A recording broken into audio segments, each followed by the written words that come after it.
Soa eto amin'ny fandarana ifidy dia faly miarabantsika rehetra manaraka ny fandarana. Androany zany tsika dia manana vahiny andriambavilanitra satria ny fanarenana ny firenena sy ny fitondrana ny anjara brika dia miambavy ao anatin'izay. Ny vahintsika androany dia tsy izany fa Saraha Rabearisoa faly miarabanao tompoko. Miarabanao Andriamatoa Diary dia miaraba ainsi que des études politiques koa sy ny rehetra manaraka ny fandarana ity tenako. Ampasahivina tsika trano ngamba fa ny fandarana ifidy dia natao anabeazana, natao hitaizana ary ihany koa anomezana torolalana amin'ny sehatra politika izay. Resaka fofoy ngamba sika hoe iza tokoa moa i Saraha Rabearisoa dia izy dia nandrato fianarana tamin'ny resaka droit zany no tena nataony tao anatin'izay. Tany ivelany moa nanaovany an'izay, nanana licence amin'ny droit izy tany amin'ny université Aix-en-Provence tany France io, nanana maîtrise ihany koa izy tao anatin'izay momba ny droit public ihany.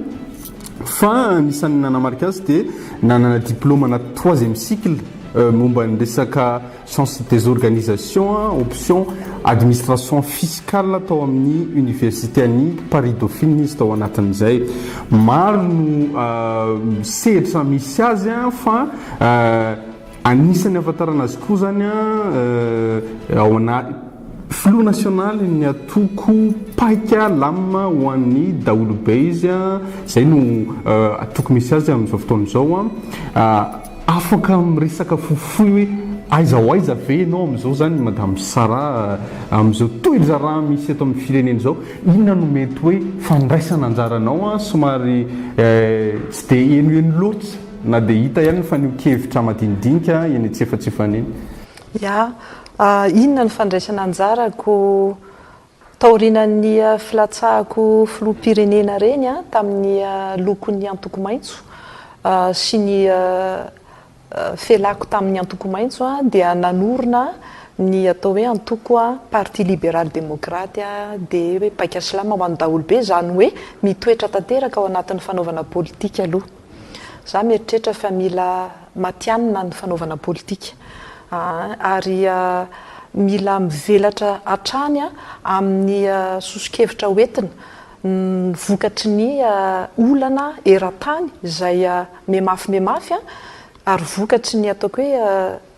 tsy fahombiazan'ny vahaolana nentina na mahana an'izany olana izany na amin'izao tontolo izao ilay izy na ho antsika malagasy manokana. Nanomboka teo zany dia ao anatin'ny hoe paika silama ho an'ny daolobe mipetraka be ny hoe lafin'ny fanatsarana ny toe-karena sy ny fiarovana satria be da be ny mifamoifoy ao anatin'izay. Ary ny zavatra nentina koa dia ny hoe ny anjara toeran'ny vehivavy, zavatra lehibe dia lehibe satria Atsasa-Manila ny isan'ny vehivavy malagasy ohatrany izay tena tsy tokony ho adino ao anatina politika fampandrosoana. Tsy afaka eritreretina mihitsy hoe ny lehilahy ihany no mandroso dia ilay vehivavy zara fa ilaina jerevana akaiky momba an'izay. Amin'ny lafiny eto Madagascar sy aty Afrika ny tena kokoa dia médiatrice ny Union africaine amin'ny fijerevana momba ny hoe filaminana, ny fanaovana ny atao hoe diplomatie préventive mba tsy handehanana any amina ady satria ny manarina sarotra be ka aloha misoroka. Dia zay zany ny anjara brika manao fifanakaloza-kevitra sy fizarana vahaolana maro na ho an'ny société civile ny vondrona ifotony ny fiarahamonim-pirenena miaraka amin'ny katolika miaraka amin'ny hery rehetra izay mieritreritra miara-mikiondoha ary mifampizara ny hoe inona ny mahasoa afaka iombonana amin'izao toedra raha iainantsika izao. Miresaka an'izay toedra raha misy eto amin'ny firenena izay ianao zany mahita ihany koa ny zava-misy eto amin'ny nivon'ny continent africain. Misy ny miteny olona amin'izao hoe raha resaka demokrasia ndray sahana hoe mbola marifo ny demokrasia eto Madagasikara. Misy ndray miteny hoe tena mbola tsy voafiatsika mihitsy le demokrasia ahoana ny fahitanao azy tena amin'izay ve tsika satria raha patsahivana dia tamin'ny taona 20 na tamin'ny taona 90 tany zany tsika no tena niditra tao anatin'izay demokrasia zay efa 20 taona nazahoana ny fahaleovantena nefa mbola tsy tena tafidritsika ahoana ny fahitanao azy ny zavatra anankiray tsy ho voafehy rehefa tsy omena fehezinao bangoko tokana amin'le hoe natao ohatrany zazakely ny malagasy zay no mahatonga antsika tsy mahazo ary tsy niaina an'le hoe demokrasia ao anatina demokrasia tsy ny hoe ny hevitry ny maro dia tsara foana tsy maintsy ajaina ny hevitry ny rehetra ary tsika dia tsy mba nanaja mihitsy ny atao hoe hevitry ny vitsy anisa mitovy loko foana ary ny loko mivadika dia mamorona makany daholy tsy nisy mihitsy ny atao hoe mpanohitra amin'ny tena hoe fanoharana ka tsy mitovy hevitra amin'ny mpitondra ary eo amin'ny faharoa koa dia tsy misy fandraisana andraikitra na amin'ny lafiny tena hoe momba ny fambolena ny tany ny filaminam-bahoaka ny any ampotony any ny any ambany ravikazo any zany dia tena hoe ombany didiko fe lehibe ary ny vina anankiray rehefa atao dia tokony ny aingany ampotony zay koa ny lesoka satria ny atsika dia mazana ny olona tsisy vina fa tonga eo izy vao mamorona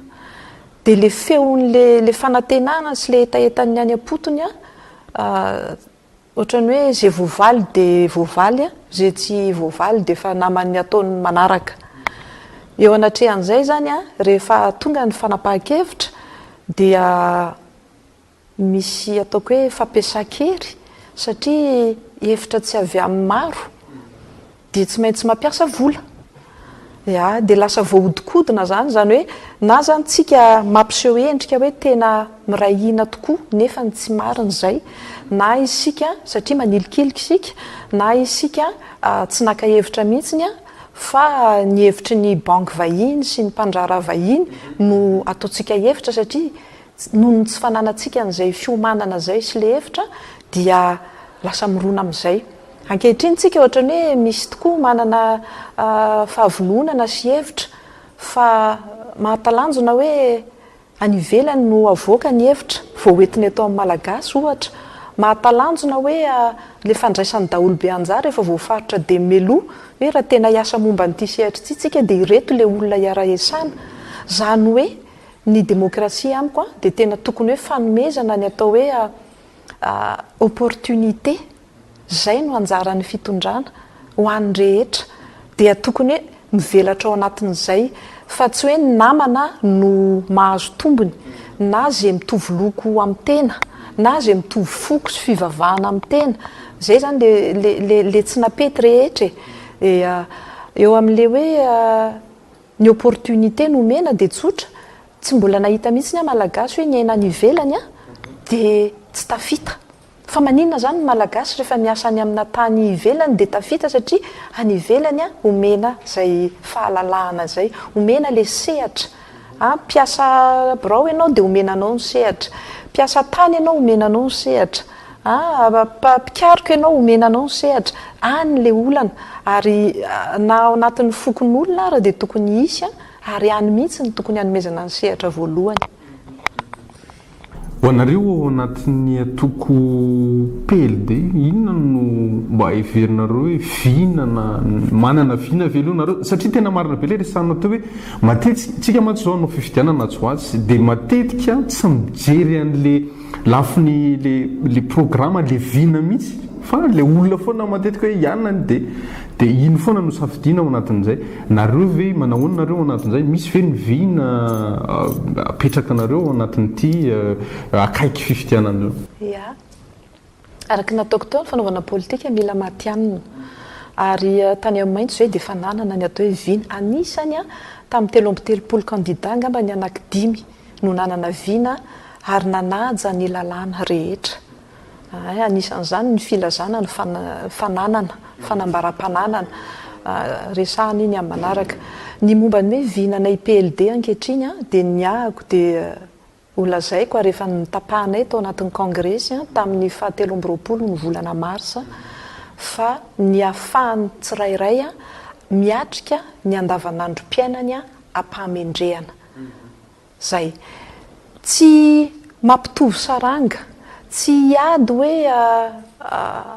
anao fanambarana fa ianao dia omeko 4 na ianao rapitso dia ho tena ho tonga lafatra fa amiko ny amendrika anao afahanao tena hoe miatrika ny andavanandrom-piainana ampahamendrehana le andavanandrom-piainana mantsiny no mitoy ny andavanandrom-piainana no mametraka hoe ny herin'ny lanjan'ny hery sy ny fahavitriana hoentinao miatrika an'izany dia tokony manome fahefana sy tombony be ho anao mila mazoto tsika mila miezaka tsika mila manangana isika mila mikaroka foana isika isan'andro fa kosany ny fanaovanao an'izay dia tokony arahana politika mitsinjo anao fa mampalahelo izany hoe mifofotraina ny ray aman-dreny manatafita zanaka tafita le zanaka mbola mipetraka ao amin'le ray aman-dreny ihany zava-misy zany mifofotra ianao mianatra ny karamanao tsy mahavitanao tapabolana mampalahelo zany miasa ny tatsaha hatramin'ny masom-boly lasa hoaniny mitsoka ty andrenivohitra izy zany hoe misy zavatra zany tsy mipetraka mihitsiny ary zay zavatra zay no tsy mahamendrika ary rehefa tsy mendrika ny olona dia mialatsiny fa rehefa lalaovan'ny mpanao politika sasany dia tonga tokoa am'le hoe fifidianana ny vatonao dia lasa very le hasina dia very le tena fanajananao mihitsy satria misy manao tsinitsinina an'io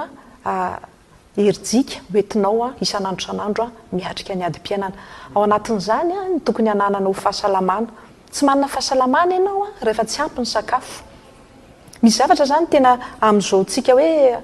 manantanina ny 20 isanjato ny tena hoe olona sahirana ara-pivelomana misy zavatra tsy maintsy apetraka ny PLD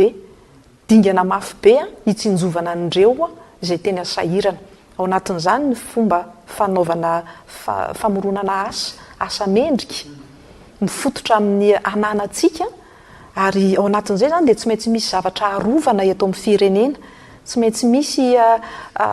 satria tsy ampy tsy manana tanjaka tsika hiarovana ny zavatra rehetra ananatsika dia misy safidy apetraka eo anatin'izay hoe inona no arovana amin'ny arenatsika mba hananatsika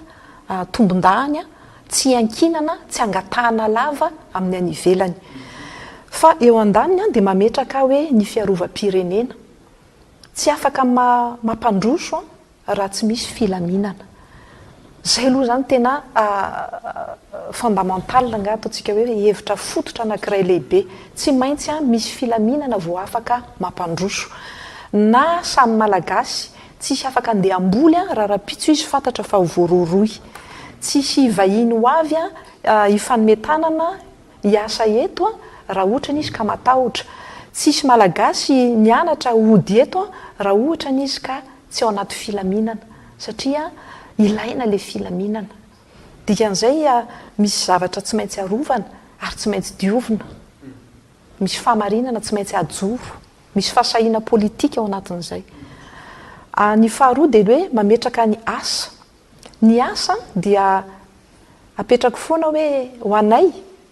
parti libéral démocrate ny famoronana harena ataoko hoe création de richesse hafa mihitsy mantsy zay hafa kokoa zay no hoe mpiasa mandray karama ny karama ilaina fa ny karama tsy mampivelatra zahay zany dia tena manosika ny sehatra ao anivon'ny orinasa majinika indrindra ny ataontsika hoe le tena isam-batan'olona zay miteraka fahavitatenany mavita miasa izy mamorona harena ho an-tenany mampiasa olona ray na 5 na 10 ary zay tena zava-dehibe satria mamokatra harena zay ary zay dia mitarika vola ho an'ny fanjakana amin'ny hetra aterak'izay ary zay koa mamesehatra be dabe ny tanora ao anatin'ny hoe famoronana an'izay a faleovantena ny arakasa izay ny faleovantena arakasa dia misy fasahiana ilana fa misy koa zany a riska zay tsy maintsy anapiana ny olona hiditra amin'izany sehatra zany ary zay everiko fa tena anjara-toerana lehibe ao anatin'ny hoe fananatsika tanora fananatsika harena maro fananatsika zavatra maro mbola afaka atao anapiana ny malagasy sy mety hidirana amin'ny sehatra ny tsena ny sadeka ny tsena régional ny tsena ny Inde ny Chine betsaka ny eny afaka atao reo ka ao anatin'izay dia mametraka izay ny atao hoe fitsinjaram-pahefana tena avy any amin'ny fotony zany hoe firafitra le fokotany io mihitsy zany no hovainay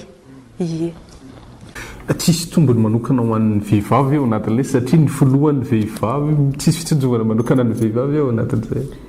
ambangoko anazy afa-ty ambony indrindra dia ny atao hoe fandraisan'ny lahy sy ny vavy anjara apetrako tsara le izy tsy hoe avadika vehivavy daholo akory fa le fifanomezan-tanana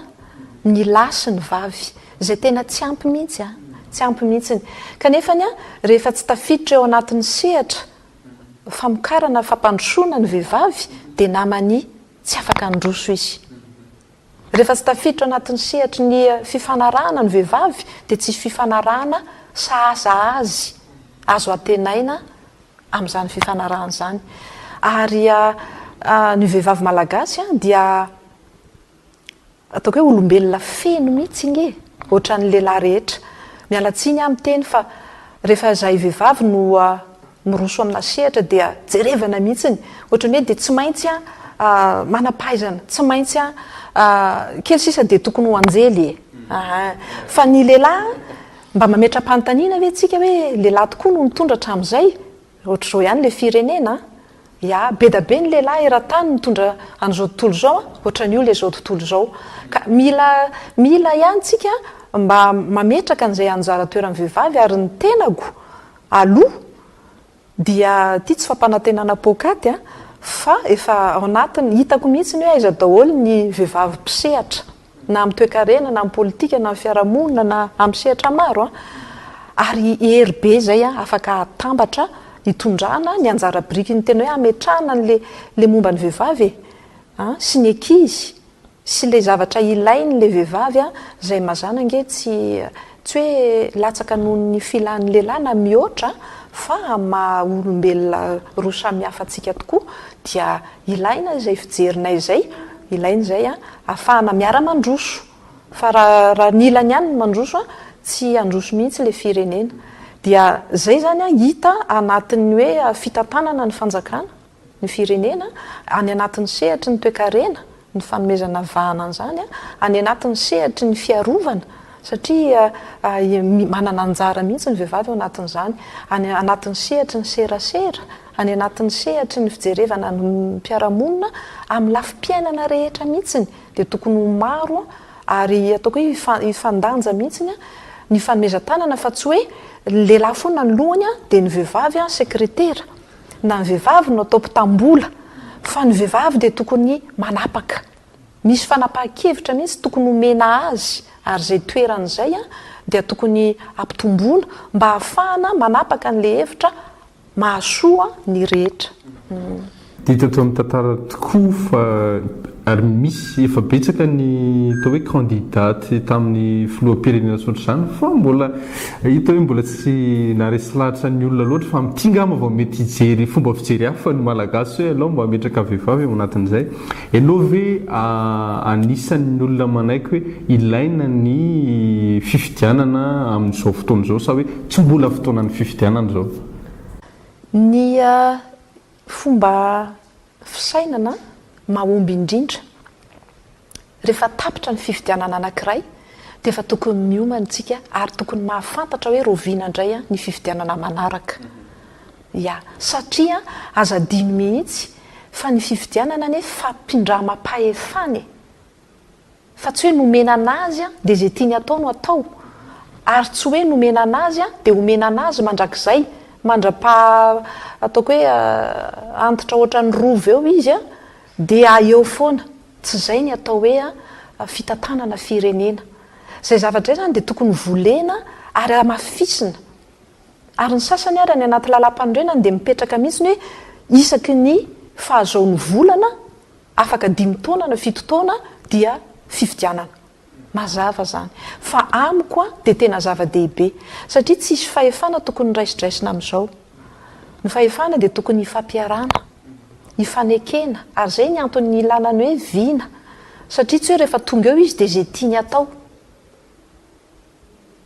Ary zay dia manala amin'le hoe taizana ohatra ny zaza ny malagasy hoe dia misy ray aman-dreny tokoa zay mitarika anay eto amin'ity fireneny ity ka dia zay zaza zany dia mangina dia manaja dia manatitra ny fahafolom-bokatra. Tsy zay mihitsy n'le firenena. Ka ny fifidianana dia tsy maintsy atao, tsy maintsy apetraka koa fa ao anatina fahasamihafana isika.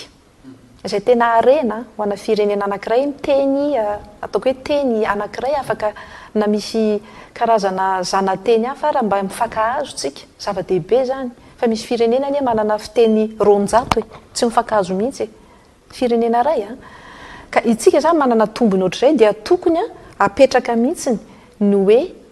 fifanajana ambany ny lalàna anankiray lehibe.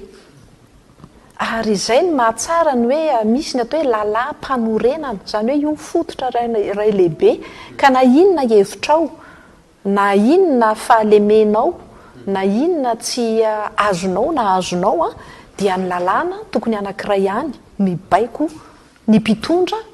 sy ny vahoaka.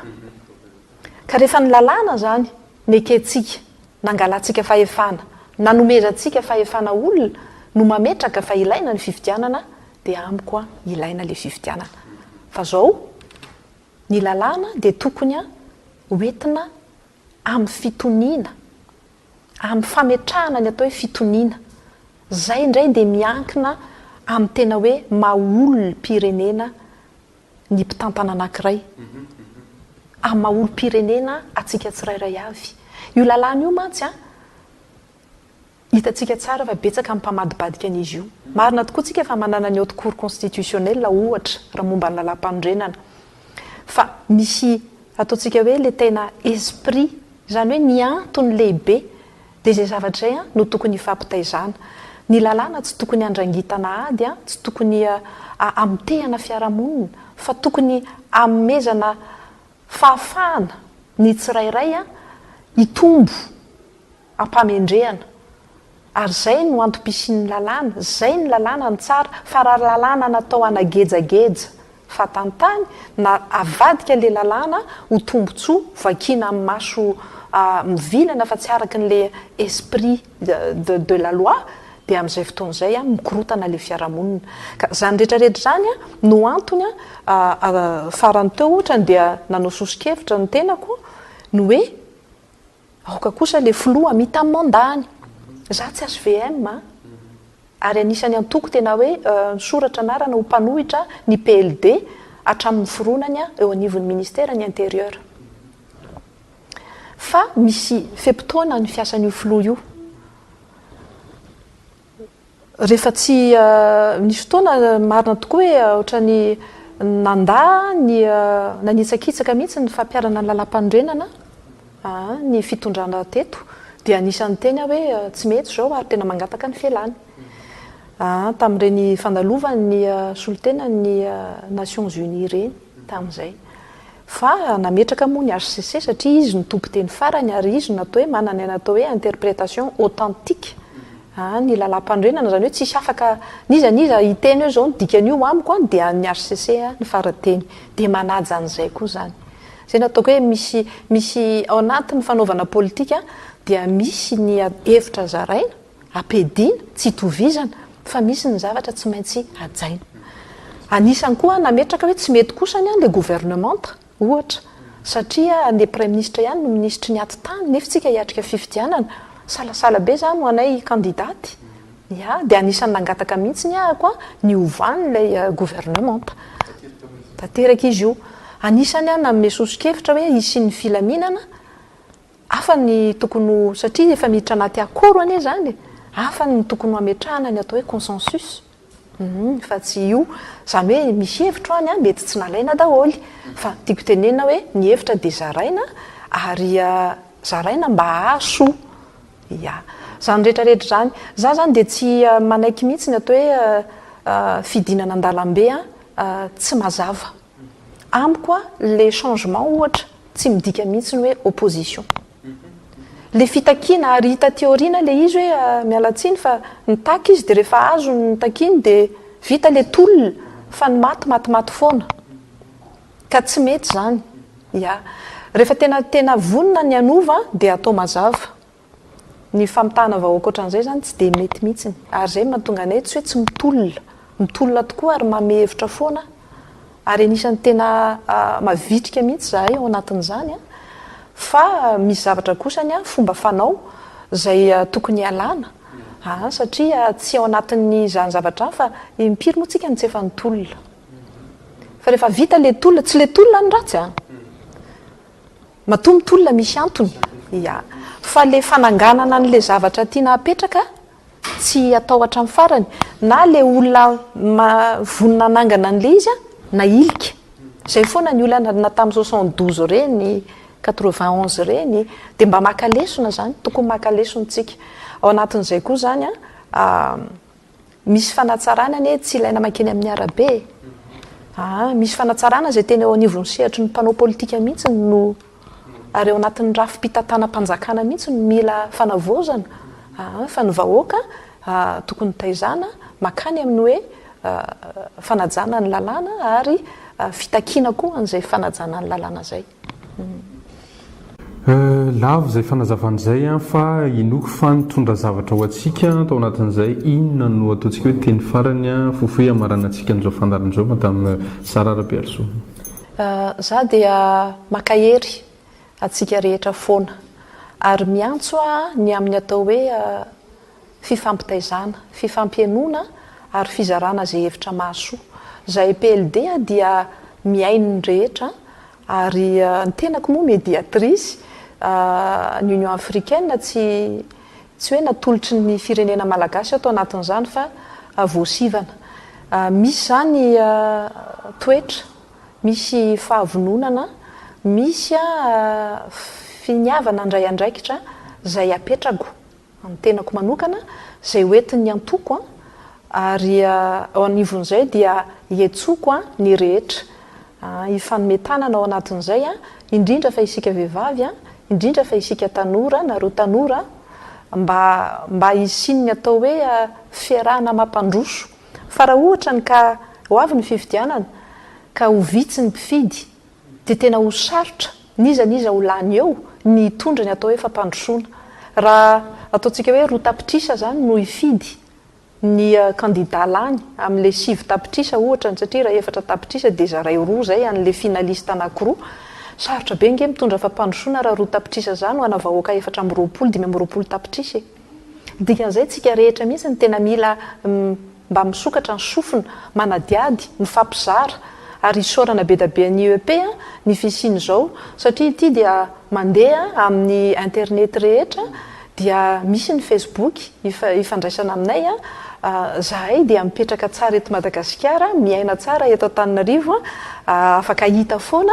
dia irina zany isiny zay fifaneraserana izay ary mifanakalo hevitra anivona sehatra mipetraka tsara matianina mba ahafahana mandray tsara ny hevitra ao anaty fifanajana